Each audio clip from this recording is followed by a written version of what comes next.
5 February रोजी मोखाडा तालुक्यातील ग्रामपंचायत आडोशी शिरसगाव, ग्रामपंचायत बोटोशी, ग्रामपंचायत कुर्लोत येथे जाऊन ग्रामीण जीवनोन्नती अभियानांतर्गत महिला बचत गटाच्या उत्पन्नाची पाहणी व समस्या जाणून घेण्यासाठी मोखाडा तालुक्याचे उपसभापती प्रदीप वाघ यांनी भेट दिली व व्यवसायाची पाहणी केली।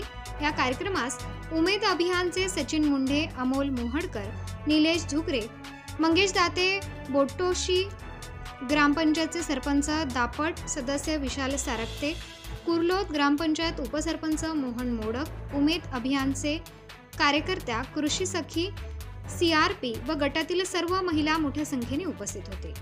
प्रतिनिधी रघुनाथ गांगुर्डे, मोखाडा, पालघर। बचत गट एखादा महिला सगळ्या एकत्र येऊन एवढा मोठा कार्यक्रम बाहेरचे वक्ते तुम्ही बोलवले होते कार्यक्रमाला, इथला पण आपला नवरात्र उत्सव सगळ्या महिला हे कधी होईल? ज्यावेळेस तुम्ही एकत्र याल त्यावेळेस ते शक्य आहे।